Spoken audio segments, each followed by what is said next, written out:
जैन साथियों, आज हम मैथ के सवाल की शॉर्ट ट्रिक बताएंगे। ठीक है दोस्तों, बेलन वाले की। जैसे पहला कह रहा है, यदि किसी बेलन की त्रिज्या को x% बढ़ा दिया जाए तथा उसकी ऊंचाई को अपरिवर्तित रखा जाए, तब उसके आयतन में प्रतिशत वृद्धि और प्रतिशत कमी कितनी होगी।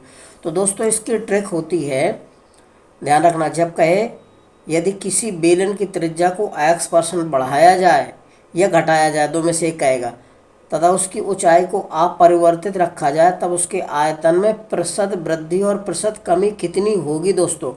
तो ध्यान रखिएगा ट्रिक। प्रतिशत वृद्धि बराबर होता है 2x प्लस एक्स स्क्वायर बटे 100 और प्रतिशत कमी बराबर होता है 2x माइनस एक्स स्क्वायर बटे 100। अगर प्रतिशत वृद्धि कहे तो प्लस का चिन्ह लिखना है दोस्तों। अगर प्रतिशत कमी कहे, कमी कर दी जाती है, बढ़ा दिया जाए तो प्लस का, अगर कमी कर दी जाती है या घटा दी जाती है या अमूलन होता है तो हमेशा माइनस का चिन्ह लिखेंगे। ठीक है दोस्तों, ये ध्यान रखिएगा। अब देखिएगा, पहला सवाल दिया है इसमें, ये तो ट्रिक हो गई दोस्तों। अब इसको हल करते हैं। देखिए, कह रहा है किसी बेलन की त्रिज्या को 10% बढ़ा दिया जाए तो उसके आयतन में प्रतिशत वृद्धि कितनी होगी दोस्तों। तो देखिएगा, इसकी ट्रिक क्या होती है। ट्रिक होती है 2x यानी कि 2, और x की वैल्यू कितनी दे रखी है 10%। जो बढ़ा दिया जाता है प्रतिशत, वो हमेशा x का मान होता है। बढ़ा दे या घटा दे, जितना मान है वो हमेशा x का मान होता है। यहाँ लिख देंगे 10। अब बढ़ाया जाता है तो प्लस का चिन्ह लिखेंगे, प्लस 10 का स्क्वायर कर देंगे और बटा होता है दोस्तों 100। तो ये कितना हो जाएगा, 10 दूना 20 प्लस 10 धाम 100 बटा 100 कर देंगे। तो 1 0 0 कट गया, यानी कि 1 आ जाएगा। तो कितना हो जाएगा टोटल 20 प्लस 1 दोस्तों कितना हो जाएगा, 21% की वृद्धि हो जाएगी। ठीक है दोस्तों, ध्यान रखिएगा। अब देखिएगा, दूसरा सवाल है इसी का। जैसे कह रहा है किसी बेलन की त्रिज्या में 20% की कमी कर दी जाए तो आयतन में कितने प्रतिशत की कमी होगी। ध्यान रखिएगा, ये कह रहा है कितने प्रतिशत की कमी होगी। जब कमी कर दी जाती है तो माइनस लगा देंगे। तो ट्रिक क्या होती है, ट्रिक होती है आपकी 2x प्लस माइनस लिखेंगे क्योंकि कमी कर रहा है, तो एक्स स्क्वायर बटा 100 कर देंगे। ठीक है। अब यहाँ x का मान कितना दे रखा है, ये 20 से ध्यान रखना, यानी कि ये x का मान कितना दिया है 20%, ध्यान रखिएगा।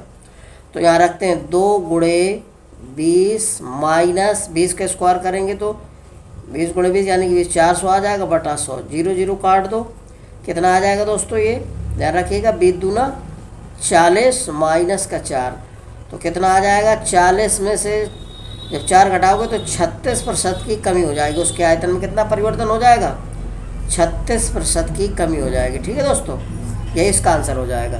ठीक है दोस्तों, यदि मेरी ट्रिक आपको अच्छी लगती है तो मेरे वीडियो को लाइक और सब्सक्राइब करिए। ठीक है दोस्तों, जय हिंद साथियों। अगली ट्रिक है साथियों, कह रहा है यदि दो बेलनों के आयतनों में v1 अनुपात v2 का अनुपात हो तथा इनकी ऊंचाइयों में h1 अनुपात h2 का अनुपात हो, तब इनकी आधार की त्रिज्याओं में क्या अनुपात होगा।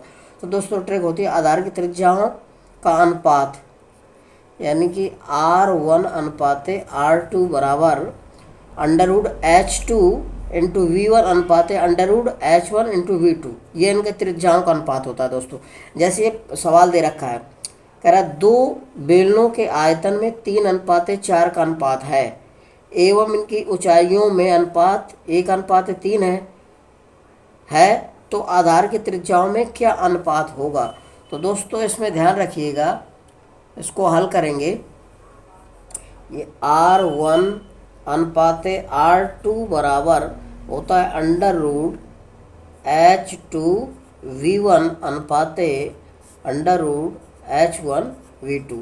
अब दोस्तों ध्यान रखिएगा, ये लिखा है आपका आयतनों में अनुपात कितना दे रखा है, V1 अनुपात V2 बराबर दिया है 3:4, और इनकी ऊंचाइयों में अनुपात कितना दिया है, H1 अनुपात H2 बराबर दिया है 1:3।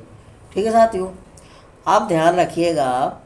अब इस ट्रिक में हम रखने जा रहे हैं, तो ये ट्रिक क्या होती है, R1 अनुपात R2 बराबर √, अब देखिएगा H2 कितना दे रखा है, ये है 3, V1 कितना दिया है 3, अनुपात √H1 का मान दिया 1 गुणे V2 का मान दिया है 4, रख देंगे। तो एक जोड़ा ये बन गया, और 4 एकम 4, तो 3 बाहर आ जाएगा, और 4 का वर्गमूल क्या होता है 2। तो R1 अनुपाते R2 बराबर कितना आ जाएगा 3 अनुपाते 4, ओ सॉरी 3 अनुपाते 2। ये इनकी त्रिज्याओं का अनुपात हो जाएगा। ठीक है दोस्तों, तो इनकी त्रिज्याओं का अनुपात कितना आ जाएगा 3 अनुपाते 2।